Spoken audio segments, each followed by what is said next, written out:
पूर्णिमा के पावन अवसर पर पूर्णिमा शिव महापुराण की कथा श्रवण करने का सौभाग्य मिला।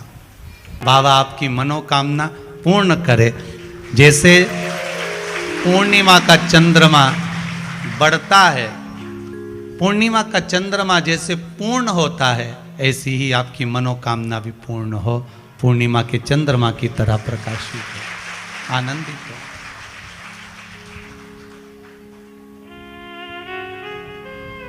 पूर्णिमा शिव महापुराण की कथा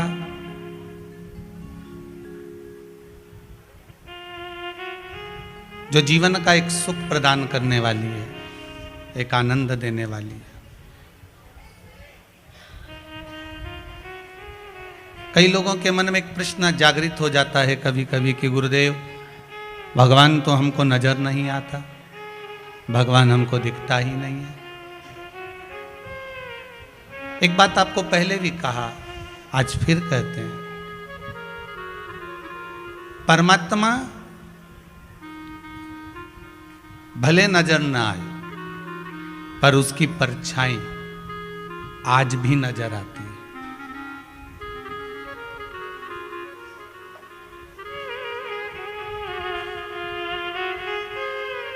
परमात्मा भले नजर ना आए, पर मेरे शंभु, मेरे शंकर, मेरे नारायण, मेरे ब्रह्मा, 33 कोटि देवी देवता जो आपके हृदय में विराजमान हैं, उनकी परछाई आज भी नजर आती है। अब आप कहोगे गुरुजी, परमात्मा नजर नहीं आता और उनकी परछाई नजर आती है, वो परछाई है कौन सी?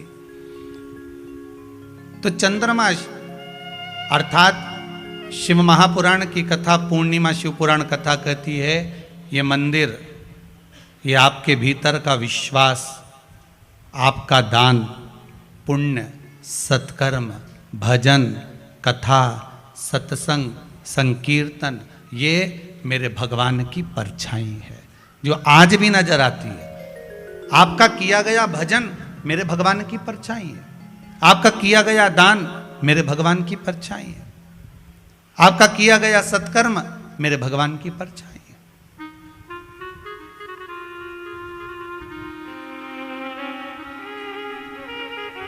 बस उस परछाई की थोड़ी सी भक्ति आप और हमको अगर मिल जाए तो जीवन तो यूं ही सार्थक हो जाए। एक बात पहले भी कही, आज फिर कहते हैं, अखबार के पन्ने में कितनी भी अच्छी खबर छाप दीजिए, 4 दिन के बाद वो अखबार का पन्ना समोसे और पोहे की दुकान पे मिलेगा। बोलो सही है कि गलत है? अखबार का पन्ना, कागज वही है, बड़ा सुंदर कागज है, बड़ा अच्छा कागज है, पर अखबार के पन्ने पर तुम कितनी भी अच्छी खबर छाप दीजिए, कितने भी अच्छी से अच्छी खबर को छाप दिया जाए, पर वो अखबार का पन्ना, वो अखबार 2 दिन के बाद, 4 दिन के बाद, 8 दिन के बाद पोया और समोसा रखते मिलेगा कि नहीं मिलेगा पन्ना? परंतु वही कागज जो अखबार के लिए गया, वही कागज को अगर गीता प्रेस गोरखपुर में भेज दिया जाए और उस पर रामायण भगवत गीता लिखा जाए, तो वो पन्ने पर समोसा खाया जाएगा? अरे बोलो तो नहीं, वो समोसे के लिए नहीं रहेगा। चाहे बस उस पर रामायण लिखा गई, उस पर भागवत लिखा गई, उस पर गीता लिखा गई, उस पर शिव महापुराण लिखा गई, उस पर गीता प्रेस गोरखपुर की उस मशीन में जैसे ही वो अखबार का पन्ना, अर्थात जैसा कागज अखबार में काम आया वही की वही कागज वहां भेज दिया जाए, कागज वही है, एक ही है, बस उसको इस प्रेस पर भेजा, उस पर खबर भी अच्छी छापी, एक से बढ़कर एक छापी, पर बाद में पोहा और समोसा रखाया, और वही अखबार का पन्ना जब गीता प्रेस गोरखपुर में जाता है तो उसकी कीमत बढ़ जाती है। उसी तरह ये शरीर, उसी तरह ये आत्मा, अगर ये गलत जगह पर जाती है तो इसकी कीमत 4 दिन बाद घट जाती है, और यही आत्मा और यही शरीर शिव महापुराण में जाता है तो कीमत बढ़ जाती है। यही आत्मा, यही शरीर, यही मन, यही चित्त, यही वृत्ति।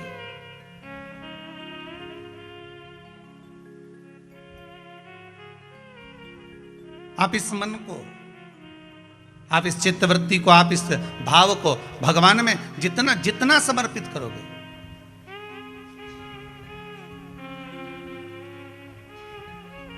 आप जितना परमात्मा की ओर लेकर जाओगे, उतना ये मन शुद्ध होता चले जाएगा। नया मकान बनाया किसी ने? जिनने बनाया हो जरा हाथ ऊंचा करो तो जरा। बनाया आप लोगों ने मकान? तो मकान बनाए होंगे तो वो जो मकान बनाने वाला मिस्त्री होता है ना, वो कह देता है अब तुम्हारी बिल्डिंग 3 मंजिल की हो गई, ऊपर एक मटकी टांग दो। अरे बोलो सही है कि गलत है? कौन से कलर की टांगो? है काय के लिए टांगो?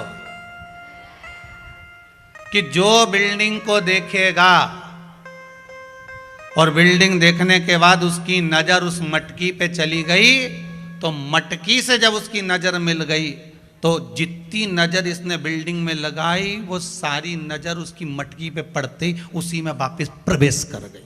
मतलब नजर बिल्डिंग में आई। कहां टांगी मटकी? पीछे, राइट लेफ्ट, कहां टांगी? बिल्कुल आगे।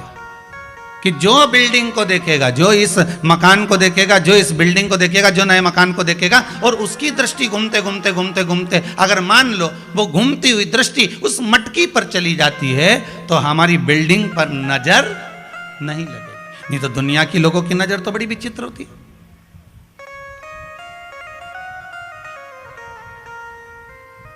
कौन से कलर की टांगी? काले कलर की। बस शिव पुराण भी यही कहती है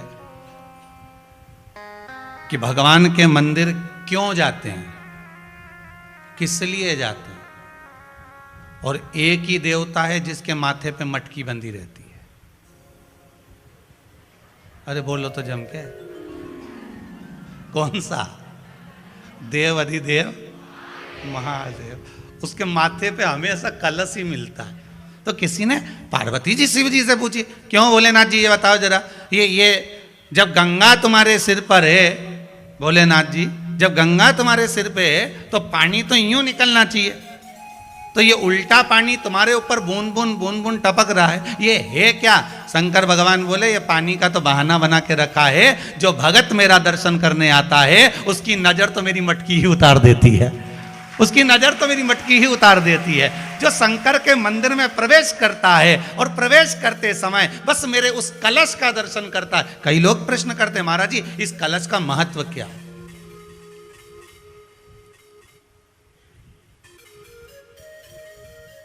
तीन टेकी पे टिका रहता है, ब्रह्मा विष्णु महेश, उसके ऊपर कलश, उसमें एक छेद, उसमें से एक एक बूंद पानी नीचे गिरे, अर्थात ब्रह्मा विष्णु महेश एक एक बूंद पानी गिर रहा है, मतलब ये तीनों एक है।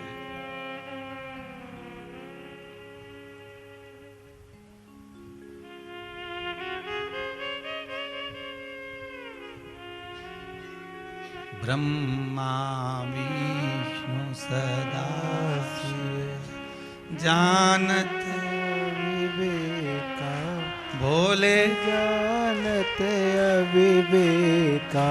कौन सा विवेका? अविवेका, मतलब जिसमें विवेक नहीं है वो तीनों में भेद देखेगा। मतलब ब्रह्मा अलग है, विष्णु अलग है, शिव अलग है। ब्रह्मा विष्णु सदा शिव जानत विवेका, भोले जानत अविवेका। प्रणवाक्षर के मध्य ओम अक्षर के मध्य यह तीनों एका। जय शिवाय।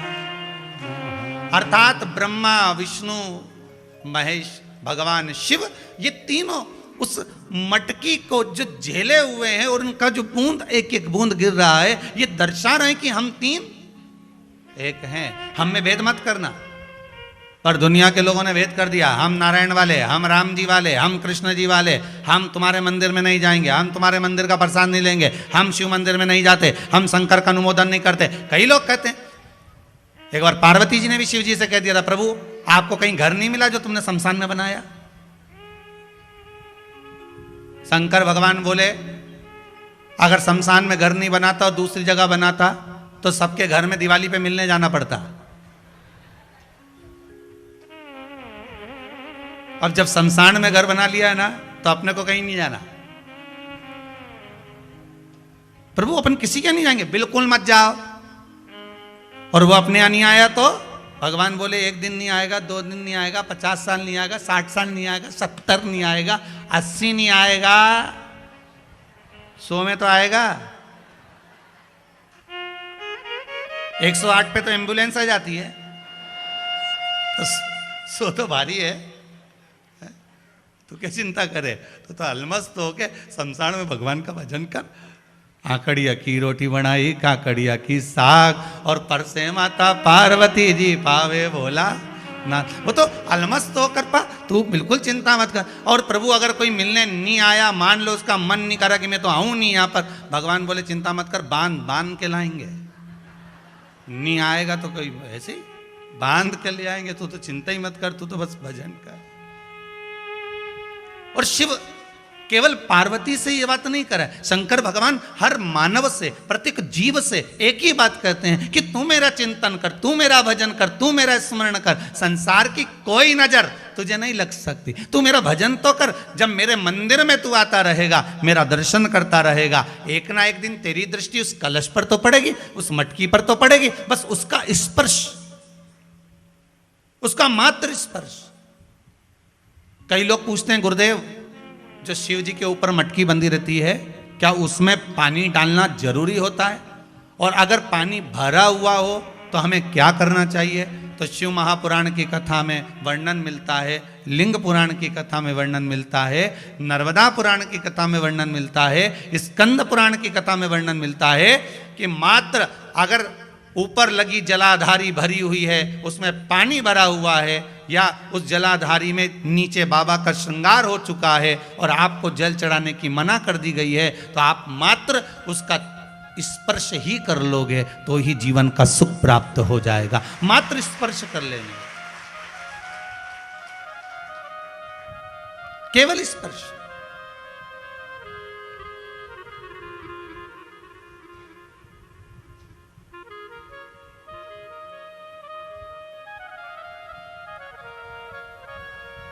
कितना मान सम्मान दिया हमारे विद्वान ब्राह्मण जन,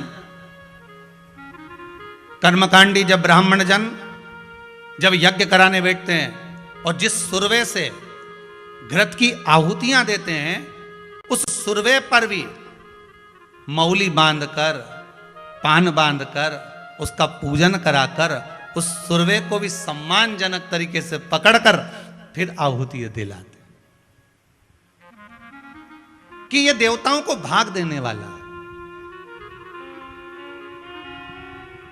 अगर हम देवताओं को जो भाग दे रहे हैं, हम तो देवताओं के लिए आहुतियां दे रहे हैं। यहां तक हमारे विद्वान ब्राह्मण कहते हैं, यहां तक हमारे ब्राह्मण जन कहते हैं, कर्मकांडी ब्राह्मण यहां तक वर्णन करते हैं विद्वत जन कि अगर हम सांकल्य भी छोड़ रहे हैं तो उसको भी सम्मान से अग्नि में देना चाहिए। क्यों? क्योंकि जिस आदर से, जिस सम्मान से, जिस सत्कार से हम अग्नि देवता में सांकल्य छोड़ते हैं, उस आदर से अग्नि देवता प्रसन्न होकर हमको भी वही आदर, वही सम्मान, वही सत्कार प्रदान करते हैं और उसी भाव से हमको प्रदान करते रहते हैं। हम जिस भाव से देंगे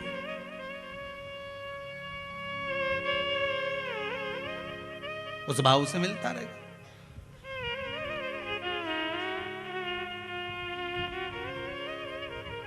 अगर हमने आदर दिया है, आदर मिलेगा। हमने सम्मान दिया है, सम्मान मिलेगा। एक बार श्री कामदेव जी महाराज घूम रहे थे और कामदेव जी महाराज को अहंकार आ गया कि इस संसार सागर में सबसे ज्यादा सुंदर मैं हूं। पहले भी कहा, आज फिर कह रहे हैं, ना काया का, ना माया का, ना धन का, ना वैभव का, ना सत्ता का, ना प्रतिष्ठा का, ना यश का, ना कीर्ति का। अहंकार कभी मत करना।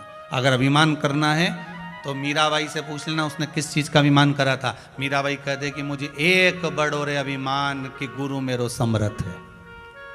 मीराबाई से पूछा, मीरा तू अभिमान किस बात का करती है? मीराबाई कहती है, मेरा एक अभिमान बड़ा प्रबल है कि मेरा गुरु समर्थ है। तो मीरा, तेरा गुरु समर्थ? अरे तूने तो जो गुरु बनाया वो रविदास जी को बनाया, चमड़े के जूते बनाने वाले को बनाया, तूने गुरु बनाया, एक चर्मकार को बनाया। अगर मीरा तो किसी अच्छे गुरु को बनाती तो हम जान जाते। मीराबाई बोली, उसी में तो आनंद है कि मैंने चमड़े का जूता बनाने वाले रविदास जी को गुरु बनाया है।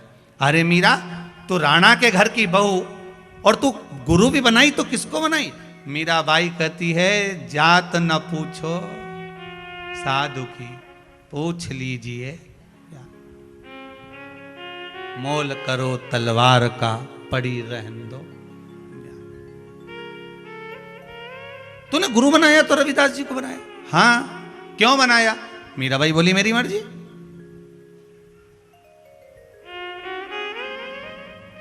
कोई जरूरी है कि बहुत चमक दमक देखकर गुरु बनाया जाए?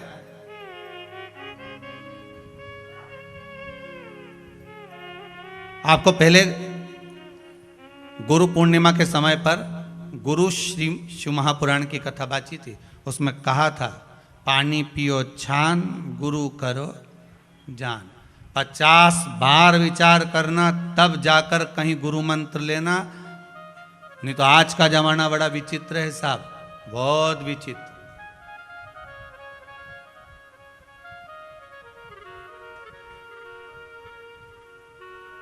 एक होड़ लगी हुई है लोगों के बीच में, गुरुजी बनाना है।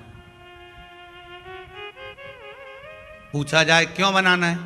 हमने सुना है गुरुजी नहीं बनाया जब तक के दान पुण्य नहीं लगे। वो तो सही है, पर बनाओ तो महाराज ऐसो को बनाओ कि जो कहीं ना कहीं भगवत भजन की ओर आपको लगा दे, स्मरण की ओर लगा दे, नाम जाप की ओर लगा दे, नाम कीर्तन की ओर लगा दे।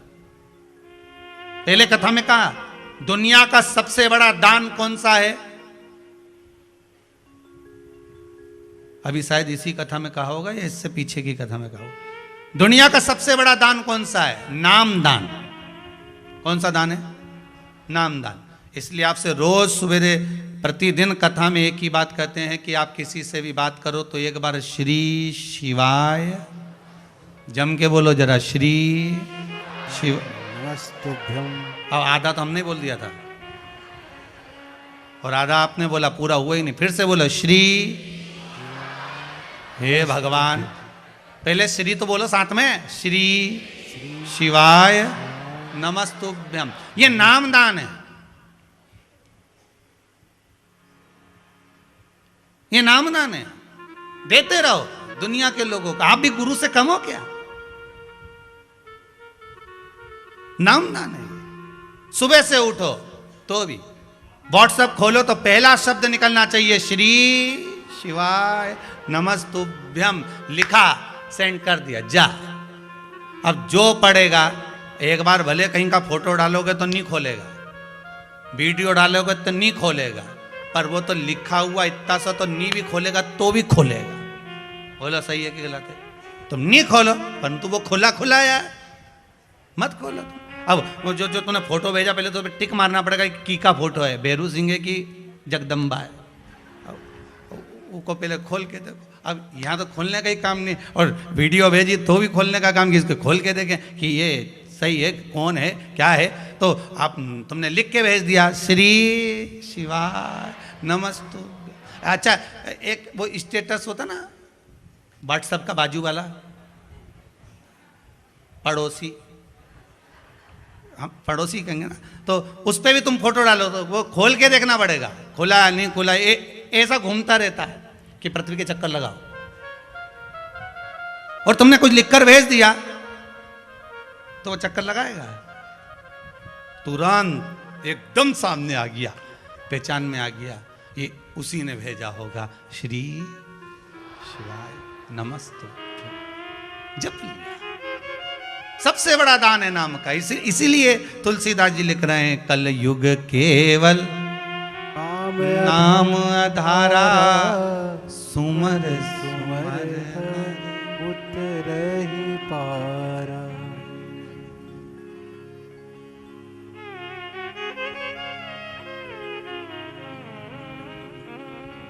काहे की माला बनी कौन नाम जपना। भगवान शिव की कथा कह रहे, औगड़दानी, त्रिकालदर्शी, कैलाशी, अविनाशी, मेरा शिव की कथा कह रहे। मकान के ऊपर जो मटकी लगी है, वो मटकी नए मकान की नजर को बचा लेती, और भगवान भूत भावन भूतेश्वर के ऊपर, मेरे शंकर के ऊपर जो जलाधारी लगी है, अपनी 5 बेटियों का नाम उस जलाधारी पर है। जया, विषहरा, शामदी बारी, दौतली और देव। 5 बेटियां। बहुत ध्यान देना महाराज, पहले भी कथा में कहा है आपको, जिस व्यक्ति को नींद नहीं आती हो, शंकर भगवान की 5 बेटियों का नाम लेकर, हाथ में जल लेकर, जया, विषहरा, शामली बारी, दौतली और देव, इन 5 बेटियों का नाम लेकर आप उस जल का आचमन कर कर बहुत प्रेम से आराम से सोइए। आपको टेबलेट खाने की जरूरत नहीं पड़ेगी, आपको नींद की गोली नहीं खाना पड़ेगी।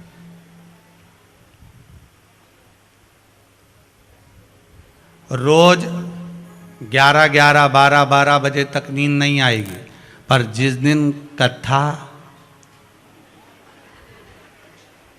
अब सोफे पे कुछ बैठे होंगे, कुछ कुर्सी पे बैठे होंगे, कुछ दरी पे ही।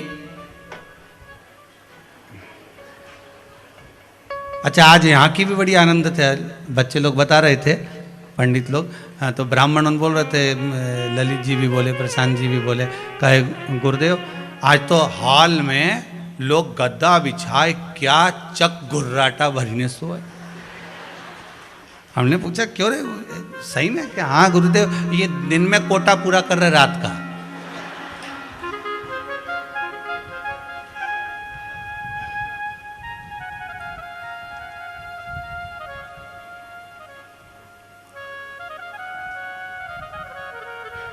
बाबा ओघड़दानी है, औघड़ी है मेरा शिव। वो जो देता है कम नहीं देता, उसने जो दिया वो फिर निवेदन करूंगा। जैसे कुंभज बाबा के आश्रम में, अगस्त ऋषि के आश्रम में मेरे देव आदिदेव महादेव माता सती को लेकर पहुंचे थे कथा सुनने के लिए। शंकर भगवान के मन में था कि मैं राम जी का दर्शन करूं, तो उनको राम का दर्शन मिला। सती माता के मन में आया, विवाह करने के बाद यहां आई, इससे तो मैं भस्म हो जाती, तो माता सती भस्म भी हुई। शिव महापुराण की कथा कहती है, रामचरितमानस कथा कहती है, जिस समय हम कथा को श्रवण करने के लिए बैठे, जब हमारी चित्तवृत्ति में कथा प्रवेश कर रही हो, शिव महापुराण की कथा को जब हम सुनने के लिए बैठे, भले हम टीवी चैनल पर सुन रहे हो, चाहे हम फेसबुक यूट्यूब पर कथा श्रवण कर रहे हो, अपने कक्ष में भले पलंग पर सोते सोते कथा सुन रहे हो, लेट कर सुन रहे हो, बैठ कर सुन रहे हो, भोजन करते सुन रहे हो, पानी पीते सुन रहे हो, चाय पीते सुन रहे हो, तुम्हारी मर्जी के अनुसार तुम भाग ग्रहण करते हुए जब कथा श्रवण कर रहे हो, पर एक बात याद रखना कि जो विचार कर कर कथा सुनोगे, मेरा देवादिदेव महादेव 3 महीने में वो तुम्हारे सम्मुख में प्रकट कर देगा। भाव रखकर सुनो, निर्मल मन सो मोहि, आप उत्तम भाव रखकर सुनोगे, भगवान वो भाव को पूर्ण कर देगा। आप निर्मल मन रखकर कथा सुनिए, आपका मन भगवान जिस भाव से, जिस कार्य से हम कथा सुने,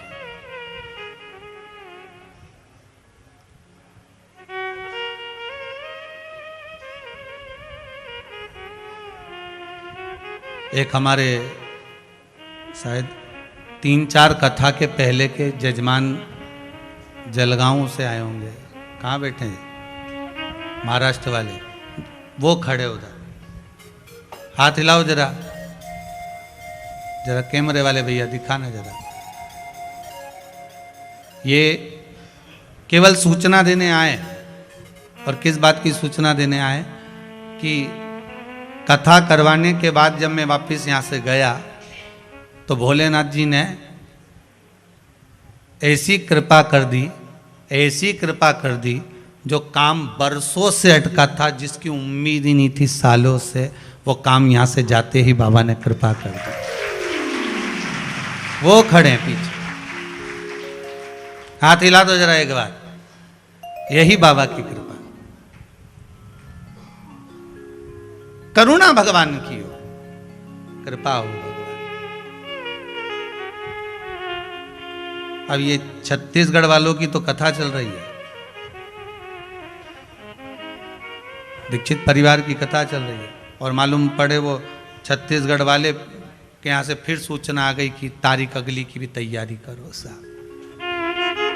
पर बाबा जब कृपा करे तब की बात है, अभी तो बाबा बस आप लोग श्रवण कर रहे हैं, और हम तो भगवान से यही प्रार्थना करते हैं, चंद्रमा की रात्रि में जो मेरे शंकर के मस्तक पर चंद्र होता है, इसलिए कथा को 2 दिन की रात्रि को ली है कि चंद्रमा को जैसे आपने मस्तक पर धारण करा है, मेरे शंकर जो इस रात्रि की कथा को सुन रहे हैं उनको भी उन्नति की सीढ़ी पर आगे बढ़ा देना। ये भी आने वाले समय में शिव महापुराण की कथा श्रवण करवाएं, जनमानस का कल्याण करवाएं, ऐसी कृपा कर देना भोलेनाथ, ऐसी करुणा कर देना। आज रात्रि की कथा है, रोज दिन में कथा होती थी तो भले पति दुकान चले जाए, ऑफिस चले जाए, आपके पास में भी काम रहता था, पर आज भोलेनाथ जी ने कृपा करी, पूरे परिवार के साथ बैठकर, भले टीवी पर सुनो, मोबाइल में सुनो, पर कथा, मुझे उम्मीद है हम भले यहाँ बैठकर कथा बाच रहे हैं और आप सब कुबेरेश्वर धाम में बैठे हैं, पर इतना विश्वास है मुझे मेरे भोलेनाथ पर कि जितनी कॉलोनियाँ, जितने नगर, जितने गांव, जितने क्षेत्र हैं, एक एक के मोहल्ले में जाकर घूम कर आना, टीवी की आवाज में आपको शिव महापुराण की कथा ही सुनने को मिल रही है।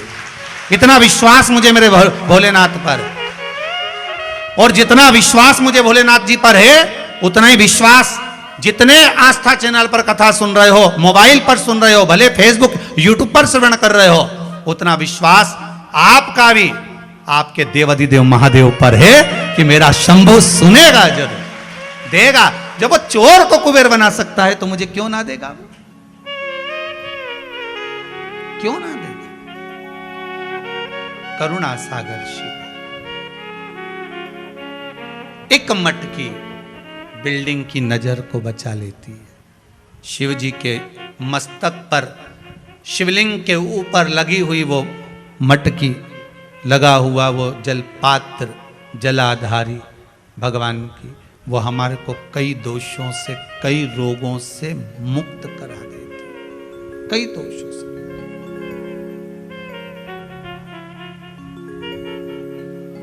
महाराज यहां तक शास्त्र कहता है,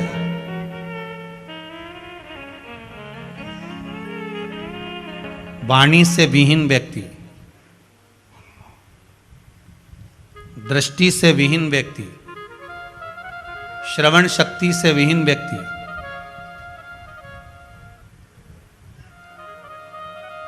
सुबह ब्रह्म मुहूर्त में जब मंदिर खुलता हो, आपके यहाँ का मंदिर जितनी बजे खुलता हो, 4 बजे, 5 बजे, 6 बजे, 7 बजे, 8 बजे, जितनी बजे ब्राह्मण देवता उस मंदिर का पट खोलें, उस समय पर जिसके नेत्र, श्रवण शक्ति या वाणी कमजोर हो, यहाँ तक शास्त्र कहता है, शिव महापुराण यहाँ तक वर्णन करती है कि जिसकी वाणी, दृष्टि, श्रवण शक्ति कमजोर हो, महाराज प्रदोष की प्रदोष, मंदिर खुले, सबसे पहला जल का पात्र आपका शंकर जी की उस जलाधारी में चढ़ जाए, महाराज 4-5 प्रदोष कर कर देखिए, बाबा कुछ ना कुछ देना प्रारंभ ही कर देता है।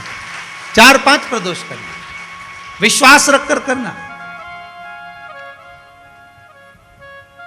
आज कोई आए थे, वो कह रहे थे गुरुजी हमने प्रदोष का वो करा था, कोई उपाय, शायद बैठे होंगे कहीं, तो कहा गुरुदेव वो प्रदोष वाला हमने करा, बाबा ने हमारी बड़ी कृपा करी, हमारा कार्य सफल हो गया। ये करुणा सागर की कृपा। विश्वास से है तो शिव है। मानो तो मैं गंगा माँ हूं, ना मानो तो बहता पानी। ये आपके ऊपर है, आप क्या मान रहे हो। भगवान तो हर जगह पर मार्ग प्रशस्त करने की बात करता है। हमारे पास में जितनी वस्तुएं भगवान ने दी है, हम जिस शस्त्र को, अस्त्र को, जो सामान हमारे पास में रखते हैं, वो भी हमको मार्ग दे जाता है कि परमात्मा के सिवाय विश्वास कहीं पर मत करना।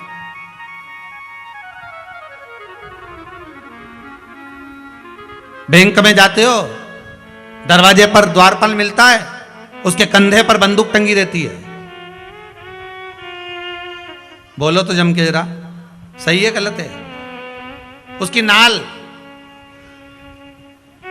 तुम्हारी ओर होती है कि ऊपर होती है? कंधे पे टंगी रहती है। तो जम के तो बोलो, ऊपर। और तुम्हारी ओर कर दे तो मान लो, और तुम जान निकलो वहीं तुम्हारे ऊपर।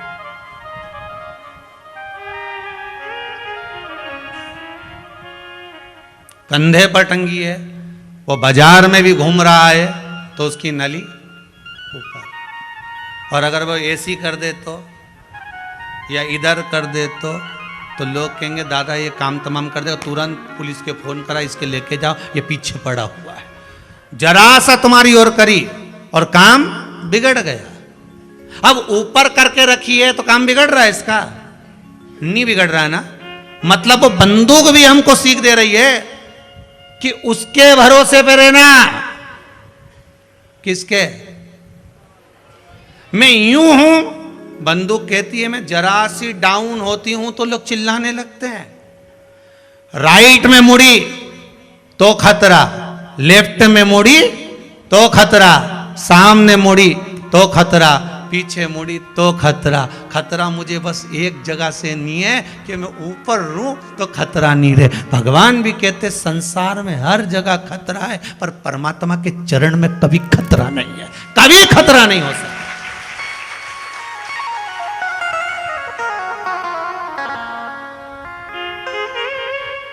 दुनिया में हर जगह खतरा है।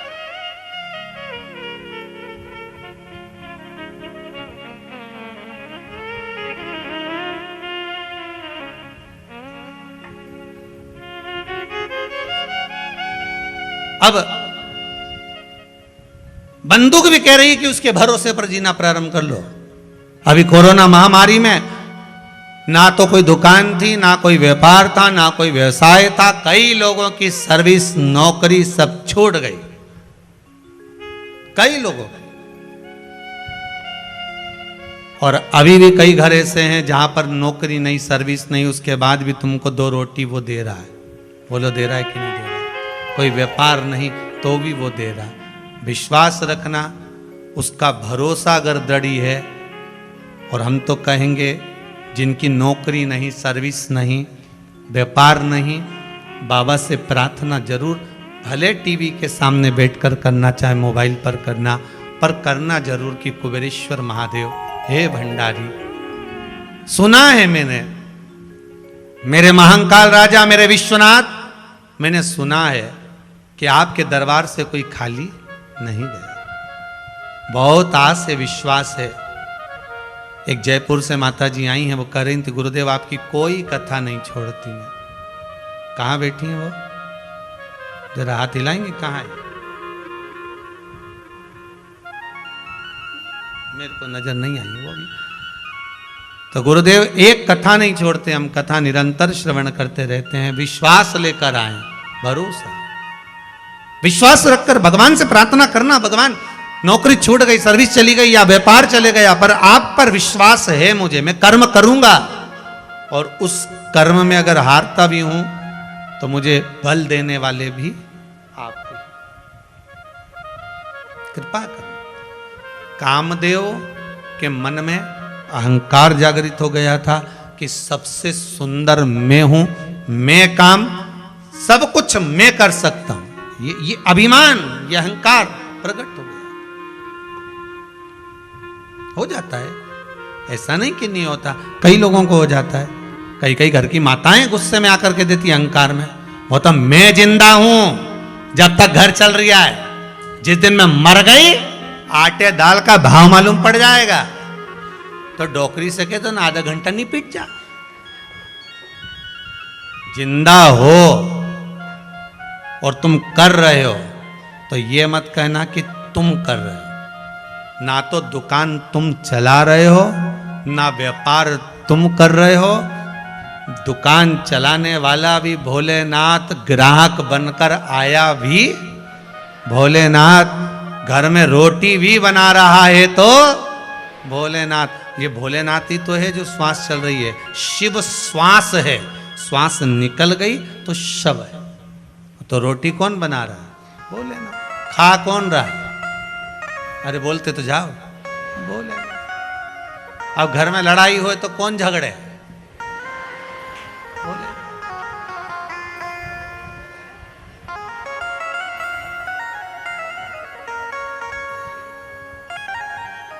झगड़ा भी कौन कर रहा है?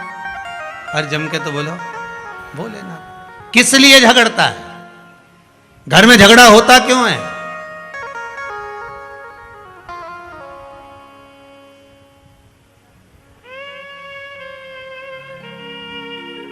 ये बेलपत्री जो होती है ना, अपन इसको शिव जी पे कैसे चढ़ाते हैं?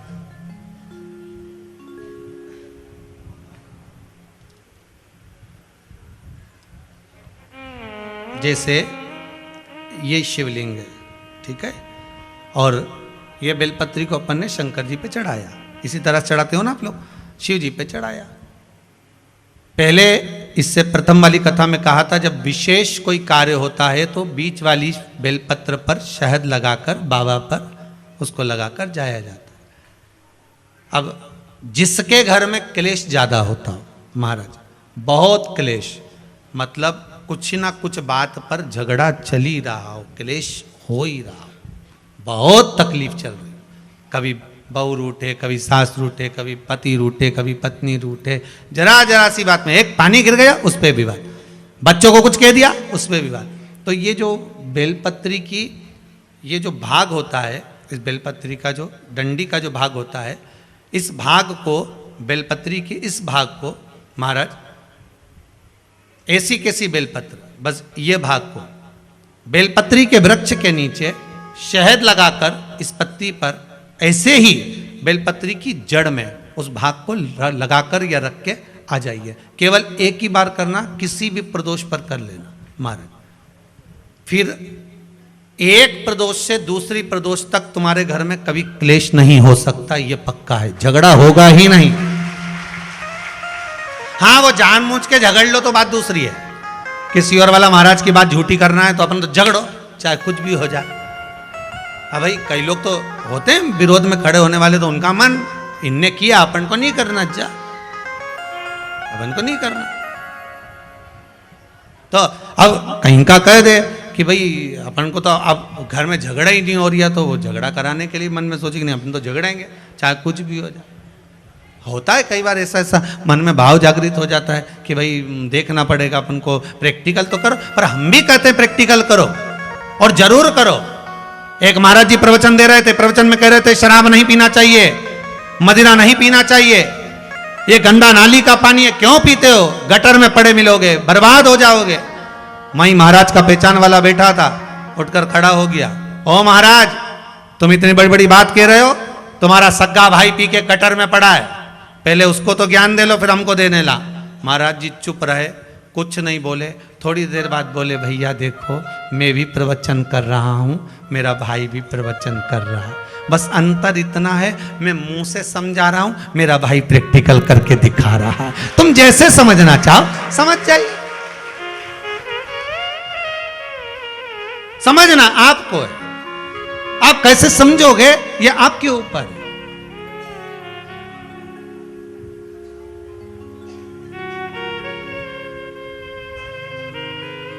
भाई जो ना समझे उसके लिए एक विदेश से एक अंग्रेज आया और उसने दीवार पर जितने कंडे बने थे गाय के उसका फोटो खींचा। तो उसको गांव के 10-12 लोग देख रहे थे और वो बढ़िया हेटमेट लगा के फोटो खींच रहा था, चश्मा लगा के। उसको बड़ा आश्चर्य हो रहा था। तो गांव के लोगों ने पूछ लिया,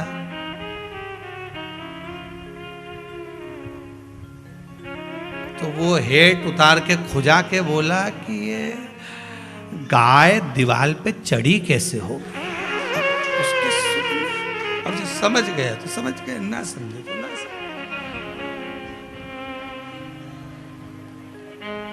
तो गांव का व्यक्ति खड़ा था, उसने कहा हेड वापिस लगाओ, फोटो खींचो, जाओ। फोटो खींचो जाओ। मतलब क्या उसको? कामदेव का अहंकार आ जाता है कभी कभी, मानव को अहंकार आ जाए। बहुत दुकान तुम चलाओ, खूब आराम से तुम दुकान चलाओ, खूब घंटों तक दुकान पे बैठे रहो, खूब अच्छे से कमा, तो कई व्यक्ति को आ जाता है वो तो मैं कमा रहा हूं इसलिए चल रहा है, तुम्हारा क्या जा रहा है, तुम तो उड़ाए जा रहे हो। और पति के चला रहे हो, परंतु उसको ये समझना होगा। रावण बार बार कहता था मैं लंकेश, मैं लंकेश, मैं लंकेश। तो राम जी ने भी आखिरी में कह दिया लंकेश, लंका अंदर रह गई, तू बाहर।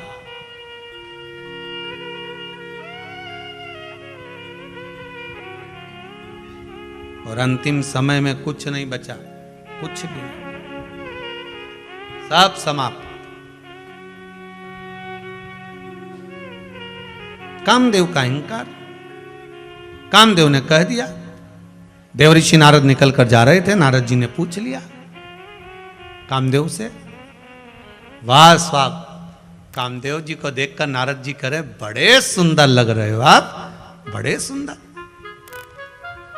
क्या सुंदर आपका स्वरूप है। अब कामदेव तो पहले से सोच रहे थे कि मेरे बराबर कोई सुंदर नहीं, मैं जो कर सकता हूं वो सब कुछ कर सकता हूं। मैंने भगवान शंकर की समाधि को तोड़ दिया, मेरे बराबर कोई हो नहीं सकता। अब इनके पास में जाकर देवऋषि नारद ने कह दिया वाह वाह साहब, क्या सुंदरता आपकी, क्या सुंदरता। अब तो ये और अब गुब्बारा में जैसे हवा भर दो ना, भर।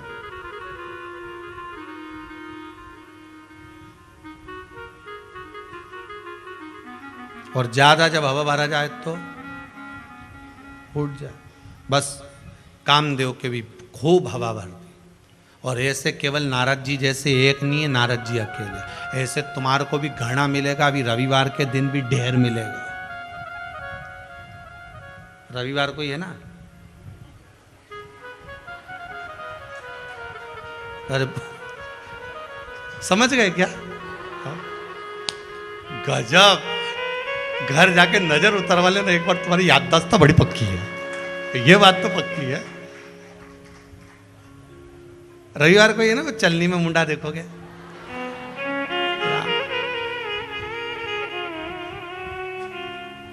और यूं लड़ाई झगड़ा में कह दे, और यूं चलनी में देखे। मुल्ला नसरुद्दीन की कथा याद आ गई। एक बार मुल्ला नसरुद्दीन घूमने के लिए निकला, उसको प्यास लगी, उसने कहा पानी कहाँ है, तो गया कुआं में देखने के लिए। कुआं में जो देखने के लिए गया तो पानी था, और पानी देखा तो प्यास तो लग रही है, पर नहीं, पानी बाद में पीऊंगा। आज पूरे भारत की भूमि पर सारी माताओं का करवा चौथ का व्रत है, और चांद तो कुएं में पड़ा। मैंने जिंदगी में कोई अच्छा काम नहीं करा, पर आज चांद को वापिस आसमान में लगा के रहूंगा। और मुल्ला नसरुद्दीन कया ने बाल्टी लेके आया, रस्सी लाया। अब इसको कौन समझाए कि कुएं के पानी में चांद दिख रहा है, नहीं तो चांद तो ऊपर ही है, पर यह समझा कि कुएं में गिर गया। कुछ भी हो जाए, आज मैं करवा चौथ का व्रत है, चांद को तो निकाल के मानूंगा। और बाल्टी और रस्सी लाया, और जो कुआं में डाली तो वो बाल्टी नीचे पत्थर में अड़ी गई। अब मुल्ला नसरुद्दीन ने सोचा बड़ा भारी चांद है, निकल ही नहीं दिया। उन्हें पूरी दम लगा दी, दम लगाई, इसने देखा ये तो निकल ही नहीं रिया, कि ऐसे नहीं निकले तो क्या नीचे जाके निकालूंगा। और रस्सी बांधी ऊपर, और कूद गया पानी के अंदर, और रस्सी टूट गई धम्म से नीचे। धम्म से जैसे नीचे आया, आते से जो कुएं के अंदर गया, और अंदर जाके हड़बड़ा के वापिस बाहर आया, ने जो ऊपर देखा,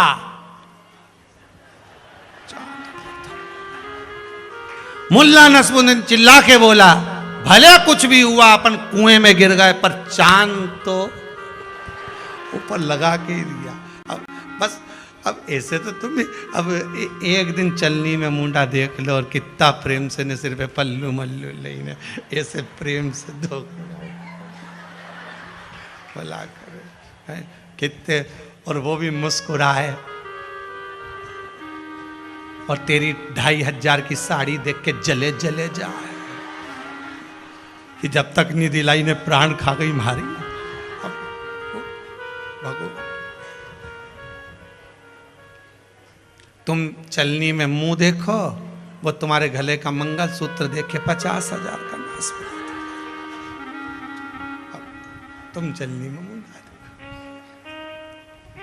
फिर आरती उतारो, फिर वो तुम उनका पांव पड़ो, तुम उनका पांव पड़ो, वो चांद देवता का पांव पड़े, इसको परमानेंट एक जैसी बना दे, जैसी आज है ऐसी कर दे जीवन पर। बड़ा भगवान कामदेव को अकल देने वाले, कामदेव को सीख देने वाले देवऋषि नारद आ गए और देवऋषि नारद ने आकर कामदेव को क्या विवेक दिया, क्या बुद्धि दी। देवऋषि नारद से कहा, देवऋषि नारद जी बोले कामदेव को, ओ कामदेव बड़े सुंदर लग रहे हो भगवान, इतने सुंदर आप, वाह वाह वाह, क्या कहने, आपकी बराबरी कोई नहीं कर सकता। कामदेव बोले मेरी बराबरी कोई नहीं कर सकता, मतलब कोई ना कोई है जो मेरी बराबरी कर रहा है।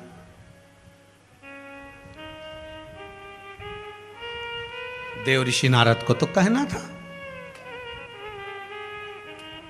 देवऋषि नारद को तो कहना था, और उन्होंने कह दिया कामदेव एक बात कहें, बोलो। आपसे भी सुंदर ब्रजमंडल में एक है जिसकी उम्र मात्र 4 वर्ष की है, 4 वर्ष का, हाँ, और मुझसे ज्यादा सुंदर, हाँ, अच्छा जाकर देखूं, देख लो। कामदेव गए, ब्रजमंडल में जाकर जो देखा भगवान कृष्ण का स्वरूप, जो देखा आसक्त हो गए, ये तो मुझसे ज्यादा सुंदर, मुझसे ज्यादा सुंदर, अतिशय। हमारे यहाँ कई कथाकार कहते हैं ना कि भगवान कितने सुंदर हैं, कि ओ नंद लला जो तुम होते नंद लली। अच्छा हुआ नंदराय जी आपके घर में इतना सुंदर बेटा हुआ, अगर इतनी सुंदर बेटी हो जाती तो। ओ नंद लला जो तुम होत नंद लली, तो गले कट जात करोड़न के। अच्छा हुआ इतना सुंदर छोरा हुआ, इतनी सुंदर छोरी हो जाती तो आधे तो बावड़ी में डूब के मर जाते जाके चक्कर में। कितने सुंदर मेरे कृष्ण, कितने सुंदर। जो गोरे होते तो क्या करते मनमोहन, तेरे काले रंग पर तो दुनिया लुट जाती है। नंदलाल तेरी बंसी पागल कर जाती है। मुस्कान तेरी मीठी घायल कर जाती है। तुम तो काले काना तेरी राधा, तुम तो काले काना तेरी राधा गौरी है। इस अनुपम जोड़ी पे दुनिया लुट जा। जय हो। बड़े सुंदर हुआ। कामदेव देखकर थकित रह गया। अब जब किसी से होड़ नहीं कर पाते,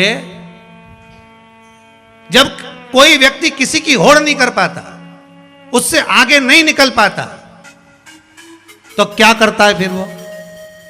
जम के बोलो, उसकी निंदा। उसकी बुराई, उसके लिए अपशब्द, उसके लिए ताने, उसके लिए गालियां और उसके कहे गए या उसके चित्रण में से कुछ गलतियां निकालना। जब होड़ नहीं कर पाता, जब आगे नहीं बढ़ पाता,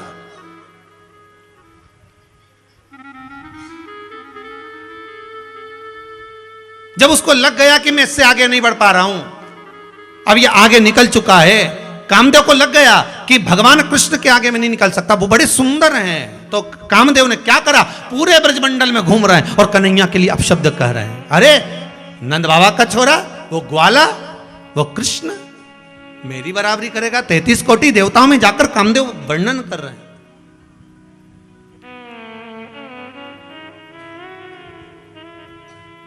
जब बराबरी नहीं कर पाते, हम उससे आगे नहीं निकल पाते, जब लगने लगता है कि सारा संसार उसी का हो गया, सारी दुनिया बस उसी की सुन रही है, उसी का स्मरण कर रही है, उसी को भज रही है, तो फिर मन में ईर्ष्या जागने लगती है। ईर्ष्या, क्या हम इससे बराबरी तो कर ही नहीं पा रहे और दुनिया इसका स्मरण कर रही है।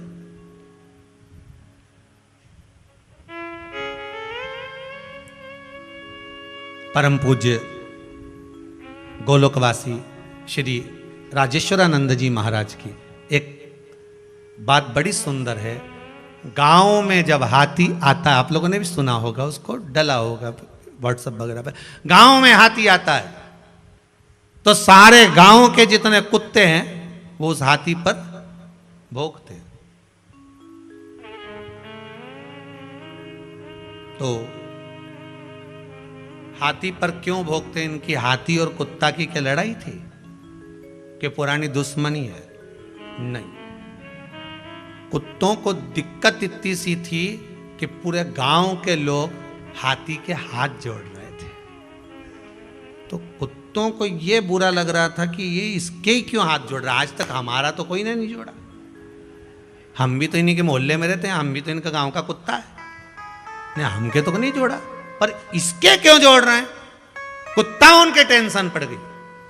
श्री राजेश्वरानंद महाराज जी अपनी बात में कहे, रामचरितमानस के बड़े बड़े आनंदमय वक्ता है, उन्होंने अपनी बात में ये बात रखी है। कामदेव जी के मन में आ गया कि अब मैं कृष्ण से बराबरी तो नहीं कर सकता, ना कृष्ण के आगे निकल सकता हूं, ना कृष्ण से आगे बढ़ सकता हूं, तो करे क्या? तो निंदा करा जाए। जब व्यक्ति आगे नहीं बढ़ सकता, अग्रणी नहीं हो सकता, वो देख लेता है कि अब मैं इनसे आगे नहीं जा सकता और इनकी प्रशस्ति सब दूर होने लगी, भगवान कृष्ण को कौन नहीं मानता था, सब मानने लगे, तो उन्होंने कहा इनकी निंदा करना प्रारंभ कर दो, इनके लिए अपशब्द कहना प्रारंभ कर दो, बस। और व्यक्ति वही करना प्रारंभ कर दिया।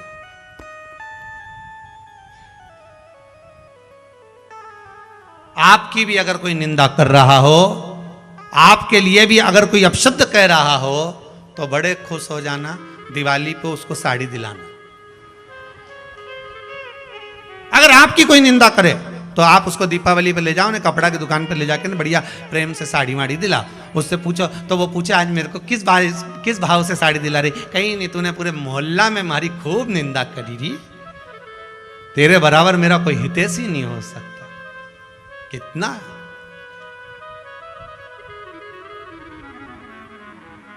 जिसकी निंदा होती है, जिसकी निंदा होती है, उसका पद, प्रतिष्ठा, यश, वैभव और उम्र बढ़ती चली जाती है, जिसकी निंदा होती है। इसीलिए सास इतनी जल्दी नहीं मरती, ये कारण समझ में आया।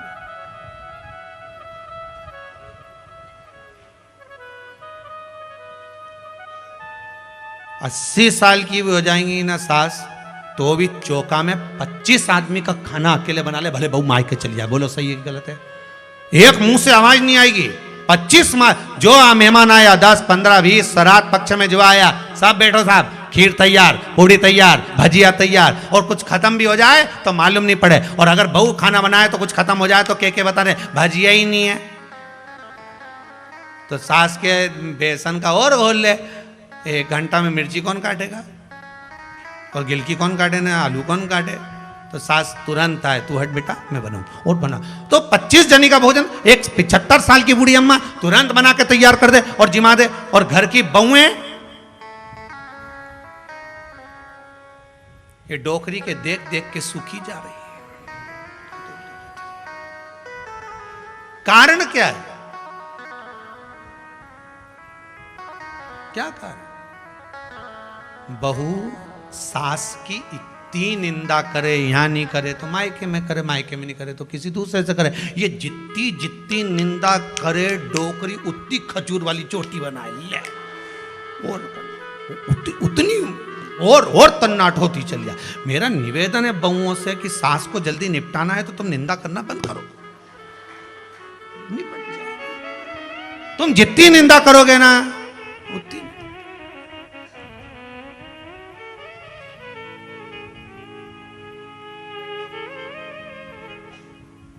अब कहीं की वो पलंग पे पड़ी है, गंदगी कर रही है, कहीं कहीं की रहे बेचारी पड़ी पलंग पर, अब उसकी गंदगी कर रही है, वो गंदा कर रही है, तो वो 10 जनी को फोन लगा के बोले हम तो बड़े परेशान हो गए, ऐसा हो गया वैसा हो गया, हमने तो इतनी सेवा कर रहे हैं, गंदगी कर रही। पर तुम निंदा करोगे करोगे करोगे करोगे तो वो जल्दी जाए।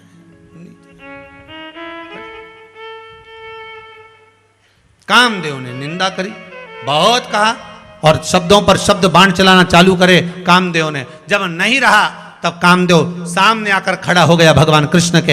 एक कन्हैया मैं आपके साथ में युद्ध लड़ना चाहता हूं। भगवान कृष्ण की उम्र 4 साल की थी। कामदेव ने 4 वर्ष के भगवान कृष्ण को ललकार दिया कि मैं तुमसे युद्ध लड़ूंगा। ये शरद पूर्णिमा के पावन अवसर की कथा चल रही है महाराज, और पूर्णिमा शिव महापुराण चल रही है। उसमें कृष्ण का जो संवाद है, कामदेव कह रहे मैं युद्ध लड़ूंगा, भगवान कृष्ण कहते कामदेव मैं भी तुमसे युद्ध लड़ने को तैयार हूं, बताओ कौन सा युद्ध लड़ोगे, किले के अंदर का कि किले के बाहर का। कामदेव चक्कर में पड़ गए कि ये 2 तरह का युद्ध होता है क्या। हाँ, कौन सा युद्ध लड़ोगे, किले अंदर का कि किले बाहर का। महाराज किले अंदर और किले बाहर का कैसा युद्ध है।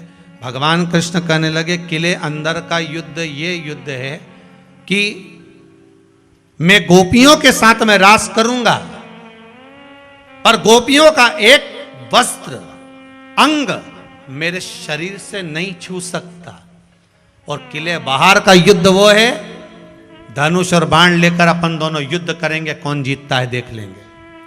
कामदेव ने मन में सोचा कि बाहर का युद्ध तो बहुत लड़ा, जब ये 50 गोपियों के साथ में अकेला जब नृत्य करेगा तो शरीर तो कहीं ना कहीं टच होगा तो यह हार जाएगा।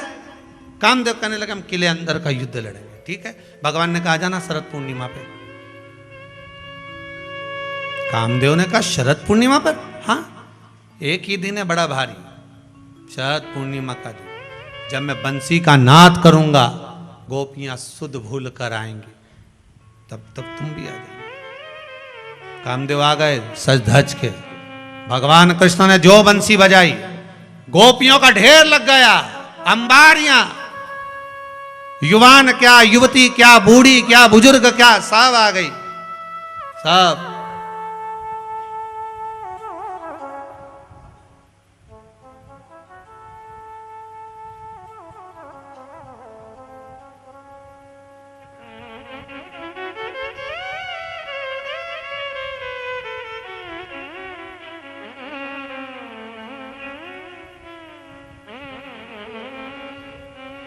सब आ गए। किसी ने पूछा गुरुजी बहुएं गरबा करती है तो बाहर जाकर करती हैं, क्या घर की बुजुर्ग माताएं भी गरबा करती हैं। हमने कहा जब वो करती हैं तो बहू मायके चली जाती है, उनके गरबा करने और उनके गरबा करने में अंतर है, दोनों में अंतर। अब भगवान कृष्ण अकेले, गोपियों का ढेर था, और जो रास प्रारंभ हुआ,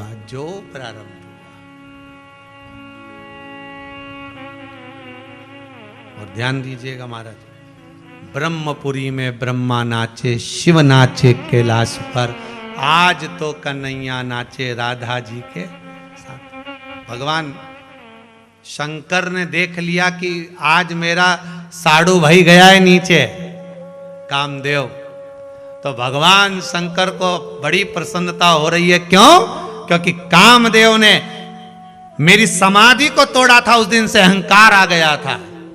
एक रिश्तेदार दूसरे रिश्तेदार के यहाँ जब जाता है, बहुत अच्छा पैसा अगर उसके पास होता है तो वो पैसे की ही बात करता रहता। और साहब हमने तो वहाँ भी मकान ले लिया, हमारी तो 4 फैक्ट्रियाँ चल रही है, 3 प्लाट अब भी लिए। तो इसको सुनाने से कौन सा फायदा? जिसके पास कुछ नहीं बेचारा कहेगा बताओ हमको सुनाने से कौन सा फायदा? हमें दे रहा है क्या कुछ? क्यों कह रहा है? पर वो शिव जी कहे आज भोलेनाथ जी ने जो डमरू का नाद करा, जो डमरू पूरा ब्रह्मांड हिल गया। शरद पूर्णिमा के दिन पूरा ब्रह्मांड, कहते हैं ब्रजमंडल में तो कृष्ण नाच रहे थे और शंकर ने जो डमरू बजाया तो 33 कोटि देवता कैलाश पे आ गए। 33 कोटि, और जो डमरू का नाद करा, धीमा बजाओ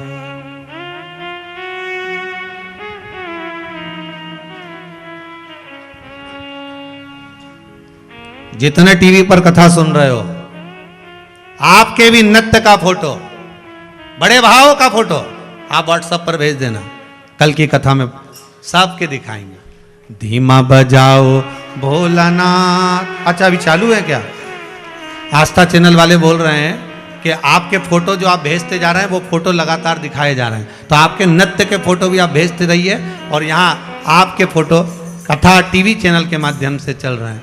धीमा बजाओ भोलानाथ डमरू, धीमा बजाओ, धीमा बजाओ भोलानाथ डमरू, धीमा बजाओ, धीमा बजाओ भोलानाथ डमरू, धीमा हर हर महादेव। अच्छा जरा दमदारी से बोलो, दीन बंधु दयालु दया कीजिए।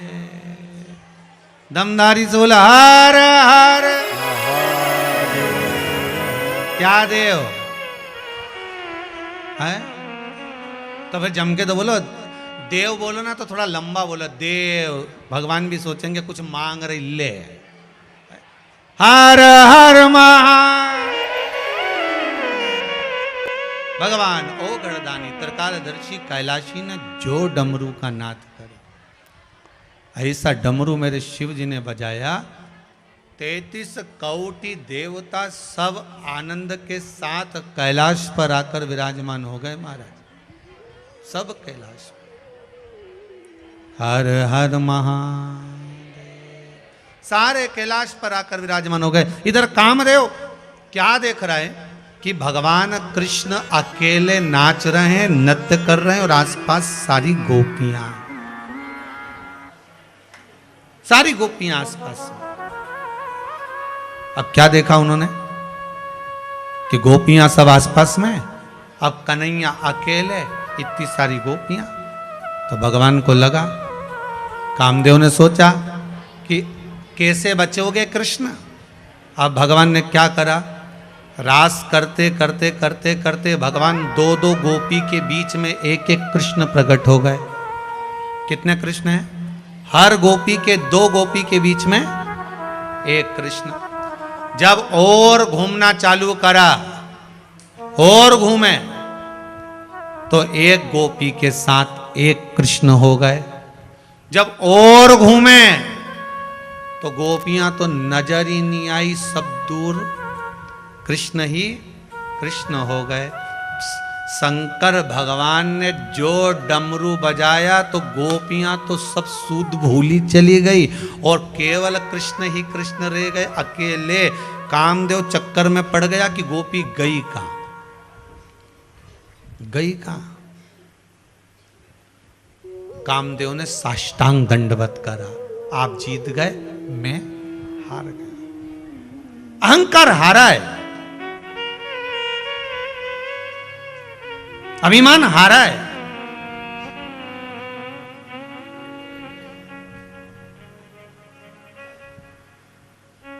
और अभिमान हारता जरूर है, असत्य, झूठ और एक अहंकार। आप किसी के साथ छल कर रहे हो, कोई बात आप छुपा कर रख रहे हो, अहंकारवश शब्दों का संबोधन कर रहे हो, झूठ बोल रहे हो, वो एक ना एक दिन आपको हरा देगा। वो हराएगा। सत्यम शिवम सुंदर। शंकर को सबसे ज्यादा प्रिय अगर कुछ है तो वो सत्य प्रिय है। पर लोग सत्य कब बोलते हैं? जब निपट जाते, तब तक सत्य उनके मुख पर नहीं आता। सत्य निकलेगा पर बहुत बाद में, बहुत बाद में। पर यहां तो शिव महापुराण की कथा कहती है, नया मोबाइल लेकर आए हो तो उसमें जो कार्ड लगाए हो, सिम लगाए हो, उस कार्ड में अच्छी अच्छी चीजें भर के रख लो। जब खाली बैठोगे कार्ड काम आएगा। मोबाइल में चालू करा, भजन चलाया, स्मरण चलाया, कथा चलाई, अकेले बैठे थे सुन लिया, भगवान की भक्ति में डूब गए। उसी तरह जब जब कथा में जाओ, खाली कार्ड की तरह जाओ कि ये मोबाइल लेके आई हूं, कार्ड पूरा खाली है, शिव महापुराण की कथा सुनूंगी, उसको मैं कार्ड में भर लूंगी। जब अपने घर जाऊंगी, अकेली बैठूंगी, तब कथा का स्मरण करूंगी। खाली है।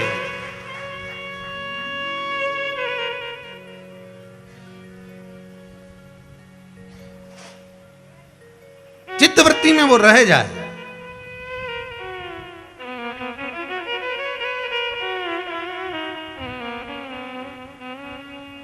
एक अभिमान तारकासुर को भी था।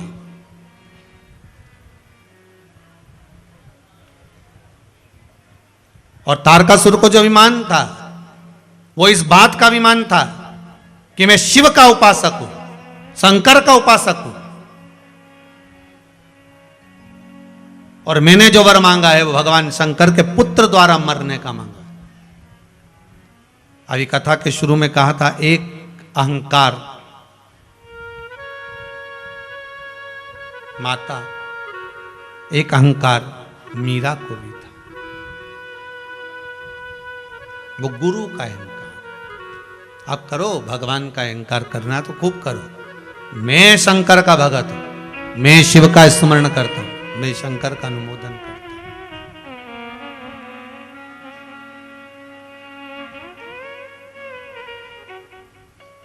ये जो मानव का जो शरीर मिला है ना, ये हमारे पूर्व का जो कर्म है उसको काटने के लिए मिला। भगवान ने क्यों दिया?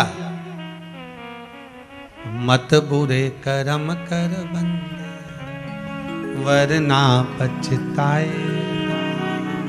भगवान की आंखों से तू बच नहीं, तू बच नहीं पाएगा। भगवान कहते हैं अपने पुराने कर्म को, मनुष्य की अगर देह मिली है तो नाम भज कर काट दो। कैसे काटो? नाम और काम, इन दोनों को ध्यान में रखना। क्या क्या चीज? जम के बोलो जरा। नाम और काम।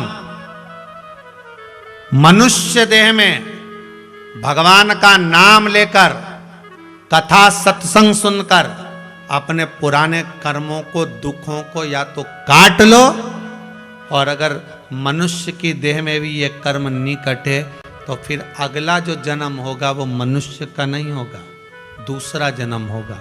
फिर काम कर कर के काटना पड़ेगा। गधे बन गए तो काम ही करना पड़ेगा ना, नाम तो नहीं जप सकते। बैल बन गए तो काम ही करोगे ना, नाम तो नहीं जप सकते। मेंढक बन गए, घोड़ा बन गए, स्वान बन गए, तो अब ये घोड़ा क्या राम का नाम गाता होगा, भजन करता होगा? नहीं, केवल एक मनुष्य देह। मानव का शरीर केवल एक भगवान ने ऐसा दिया कि तुम भगवान का नाम ले लेकर अपने दुख को, तकलीफ को, कष्ट को काट दो। कई लोग कहते महाराज जी ये कुबेरेश्वर धाम में ना तो भभूति मिले, ना बेल मिले, ना कुछ सामान मिले, ये जंगल में कुबेरेश्वर धाम में आए और ना आप मिलो, केवल कथा बाचो और श्री शिवाय नमस्तुभ्यम बोले, बहुत चल।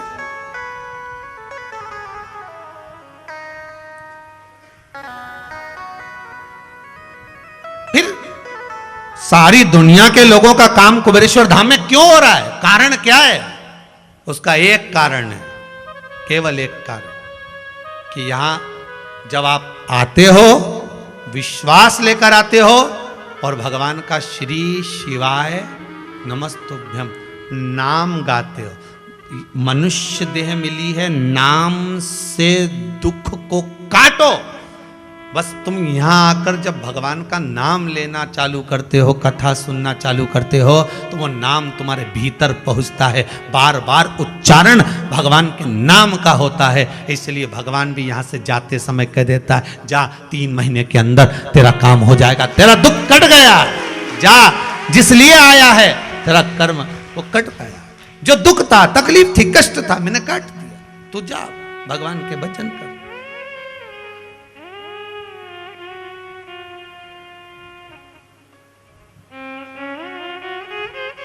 शंभु शरणे पड़ी मांगू घड़ी रे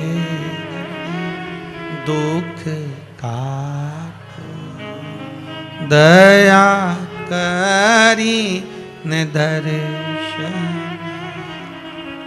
ओ शंभु शरणे पड़ी मांगू घड़ी दुख काटो, दया करी न दर्शन बाटो।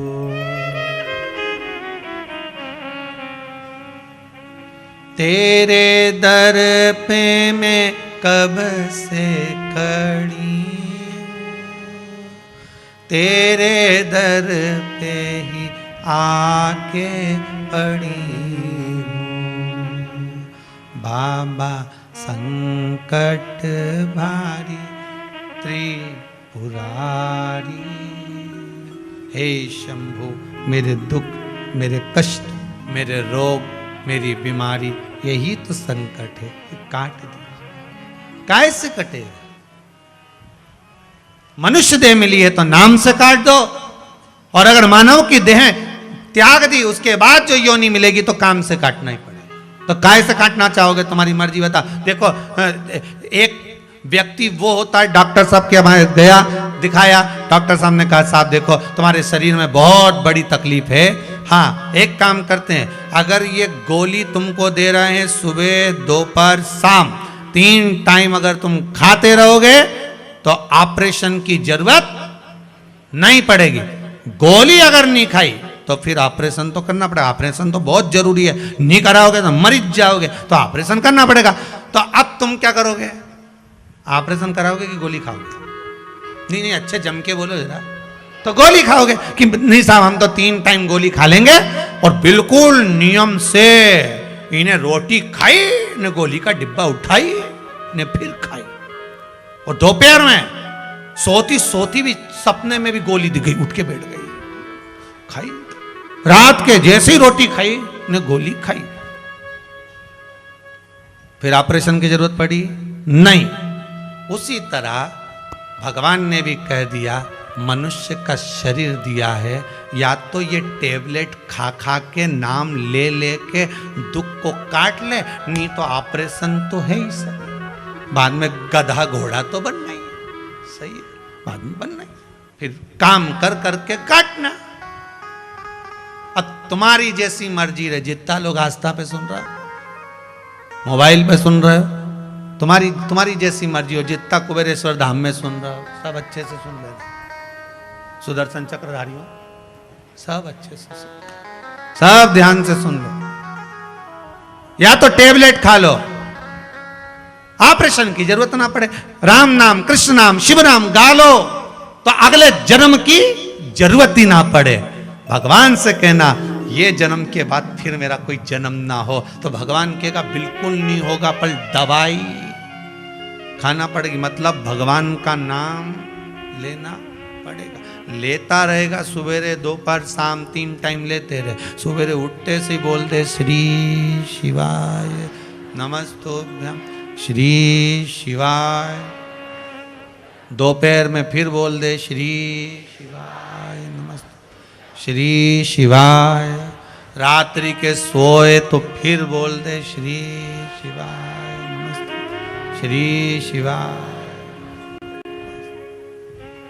चक भगवान भी के टेबलेट पूरी खा रिया है, तुझे घोड़ा नहीं बनाऊंगा पक्का। जो नी बोल रही है यही छिपकली बनने वाली है। बाकी तू टेंशन मत ले, बिल्कुल रत्ती भर मत ले, तू तो भजन गा।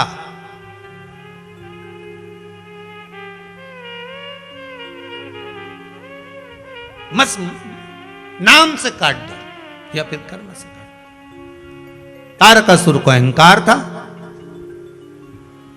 भगवान की भक्ति का, और हो मुझे एक बड़ो रे अभिमान के गुरु मेरो समरथ है, समरथ है गुरु अमृत है। मेरो क्या तो करेगो यमराज जब गुरु मेरो समरथ है।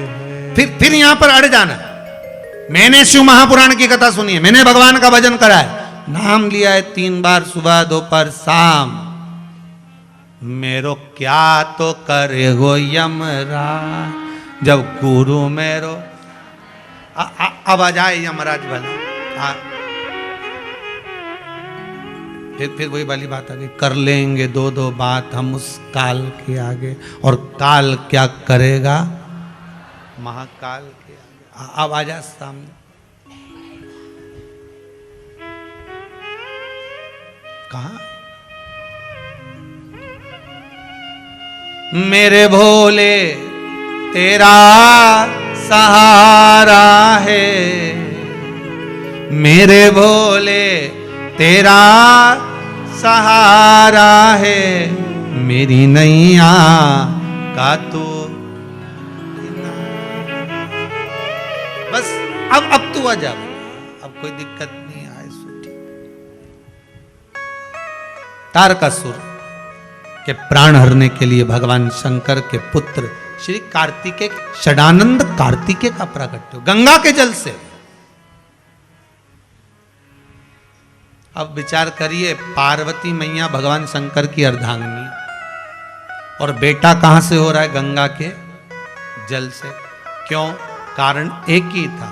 शंकर भगवान ने गंगा जी को वर दिया था, गंगा तूने जो तप करा, तेरे तप के आगे पार्वती का तप भी फीका था। मैं तुझे वर देता हूं, मेरे पुत्र का प्रागट्य तेरे जल से हो। षडानंद कार्तिकेय गए।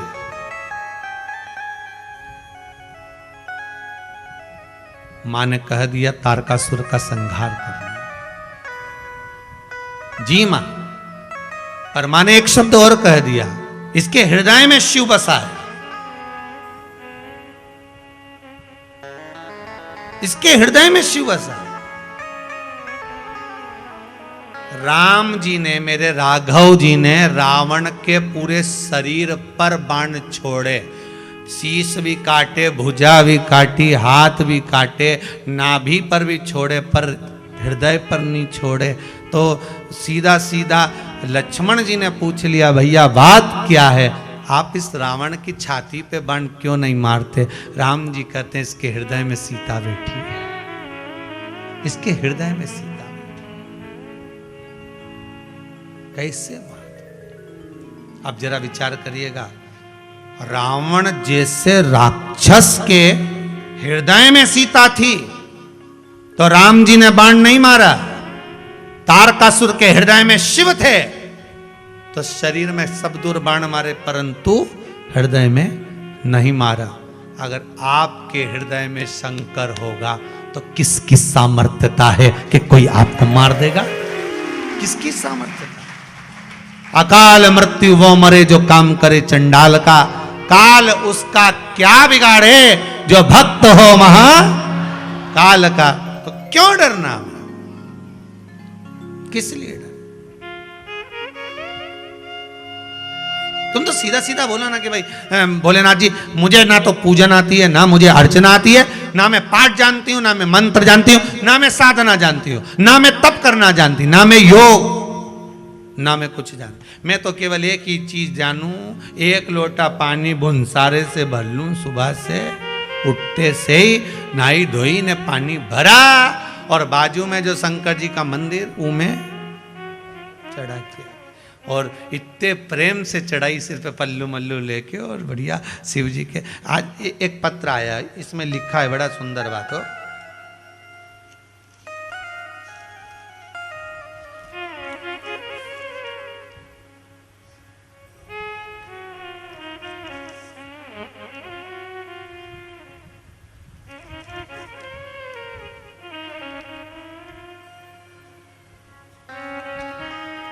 महाराज जी सत सत प्रणाम, राधे राधे, हर हर महादेव, श्री शिवाय नमस्तुभ्यम। मेरा नाम डॉली वर्णवाला है, दुर्गापुर पश्चिम बंगाल से आई हूँ। कहाँ बैठी हो? अच्छा, तैयार होने गए होंगे। तो एक प्रश्न पूछना था गुरुदेव। हम जब शंकर जी के मंदिर में जाते हैं तो वहां पर शंकर भगवान के शिवलिंग पर बहुत सारी चींटियां हो जाती हैं। समझ नहीं आता कि जल कैसे चढ़ा। अब इसका उत्तर आप सब दे दो रे।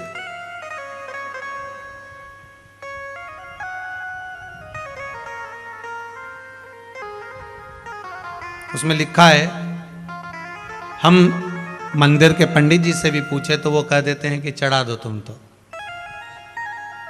पर शिव महापुराण की कथा कहती है, पहले तो एक बात का ध्यान रखो। सबसे पहली बात, जो भी जल चढ़ाने जाए, या आप भगवान शंकर पर खड़ी शक्कर चढ़ा रहे हो, मीठा चढ़ा रहे हो, गुड़ चढ़ा रहे हो, शक्कर चढ़ाओ, मिठाई चढ़ाओ, पर जो भी आप चढ़ाओ, मना नहीं है।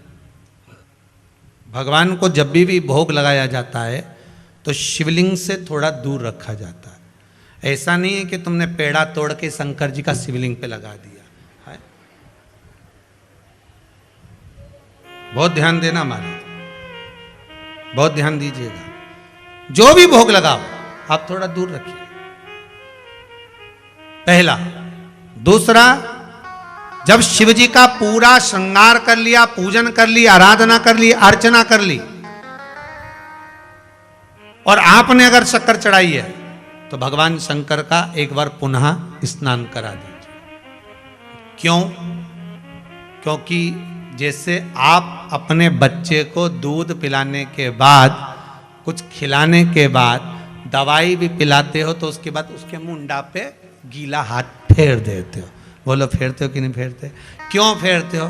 क्योंकि रात के सोएगा तो इसका मुंडा में चींटी भरेगी, तो इसलिए मुंडा पे हाथ फेर दिया। अब शिव जी के लिए भी भाव तो अपने शुद्ध रखो ना। निर्मल मन सो मोहि पाव। भाव अगर आपका शुद्ध होगा तो ही तो भगवान मिलेगा। जैसे एक ब्रजमंडल में एक दो बहन रहती थी। दोनों बहनों को मालूम पड़ा कि संतों के जो झोली होती है ना, संत की झोली, उस झोली में भगवान कृष्ण होते हैं, लड्डू गोपाल जी होते हैं, भगवान कृष्ण होते हैं। अच्छा, दोनों बहनों ने विचार कर लिया, अब संत की झोली कहां से लाएं? तो एक संत यमुना जी का स्नान करने आए। जैसे यमुना जी का स्नान करने आए तो इन्होंने कहा, ये जाएगा नहाने और अपन इसकी झोली टटोल लेंगे, इसमें भगवान है कि नहीं। अब जैसे ही संत ने झोला कमंडल सब रखा, कपड़े वपड़े रखे और ये नहाने के लिए गए, इतने में एक बहन ने कहा, तू संत को देख और मैं झोली टटोलूं। और जो इनने झोली टटोली, टटोलते से स्टील का इतना बड़ा डब्बा, उस डब्बे में अंदर कपड़ा, कपड़े के अंदर भगवान लड्डू गोपाल, छोटे से लड्डू गोपाल आराम से सो रहा है। बहन ने आवाज लगाई, जीजी जल्दी आ, जीजी जल्दी आ। और जीजी आई दौड़ के, क्या हुआ? देख भगवान कृष्ण मिल गए। और जो लड्डू गोपाल निकाले, जो लड्डू गोपाल निकाले। तो बड़ी बहन ने कहा देख तो सरी, संत कितना बेकार है, रत्ती भर की अक्ल नहीं है, इतने से डब्बे में बेचारे इतने बड़े भगवान को भर के रख दिया, भगवान भी अकड़ गया। भगवान का एक हाथ यूं हो गया, पांव यूं हो गया, नीचे का पांव यूं, एक हाथ यूं, भगवान भी अकड़ गए। इसने डब्बे में से भगवान को बाहर निकाला। दोनों बहन हाथ जोड़ के बोली भगवान अब तुम बिल्कुल चिंता मत करो, संत नहा के आए तब तक तुम हाथ पे लंबे कर लो। अब भगवान भी भोले का, भगवान ने इनका कहना मान लिया, हाथ पे लंबे कर दिए। ले अब वो लंबे तो हो गए, अब के कितने सुंदर भगवान लग रहा देखो। और वो संत ने इनको डब्बे में भर के रख दिया था। इतने में जीजी देख के तो संत तो नहीं आ रहा, और जीजी जैसी देखने गई, आ गया, जैसी बोली संत आ गया। अब ये डब्बे में भर रही, और डब्बे में भरे तो जाए। हे भगवान, बस संत भी आ रहा, जीजी अरे ये तो घुस ही नहीं रिया है, ये तो अंदर जा ही नहीं रिया, डब्बे में पहुंच ही नहीं रिया। जीजी के दम लगा, जरा दम लगा, एक पांव पकड़ी, एक हाथ पकड़ी, और डब्बे में धरे तो जाए नहीं। इतने में तुरंत दोनों ने हाथ जोड़ के बोला तेरे बाप की सुगंध घुस जा अंदर। तब भगवान के मेरे पिताजी की सुगंध रही। भगवान तुरंत उसी समय पे वही हाथ छोटा करके, पांव छोटा करके डब्बे के अंदर दोनों ढक्कन लगाई, दोनों दूर खड़ी हो गई। संत ने झोड़ी का मंडल टांगा, चल दिए। दोनों गोपियों ने ब्रज मंडल में, ब्रज की भूमि पर यमुना जी को दंडवत करके कहा बहुत कृपा करी, वो फंस गया, बहुत कृपा करी। यमुना जी मुस्कुराती हुई बोली वो नहीं फंसा, तुम दोनों को फंसा के ले गया, नैनों में अटका कर ले गया। अब दोनों को सुध नहीं बैठती थी, दोनों को सुध नहीं। भगवान भोले का है, आप आडंबर करके भगवान को रिझाओगे ना, भगवान कभी नहीं आएगा, कभी नहीं। भगवान कभी नहीं कहता कि मुझे आडंबर चाहिए, ऐसा करो वैसा करो, नहीं ये करो ने वो। भगवान के राम जप राम, कृष्ण जप कृष्ण, शिव जप शिव। तू तो मुख से भगवान का भजन कर। भगवान के कुछ नहीं चाहिए, एक लोटा पानी चढ़ा दे, बन जाए तो, और वो भी नहीं बने तो 3 बार ताली बजाते। इतने में भी नहीं बने तो बम बम, और ये भी नहीं बने तो घर पे पड़े पड़े श्री शिवाय नमस्तुभ्यं। ये भी नहीं बोलता बने तो पंचाक्षर मंत्र नमः शिवाय। बहुत इतना, बहुत तारकासुर की छाती में बाण नहीं, हृदय में नहीं लगाना। कार्तिकेय से को माता पार्वती जी कर रही है, उसके शरीर में बाणों को छोड़ना, पर हृदय में ना लगे, उसका ध्यान हृदय में। ठीक है।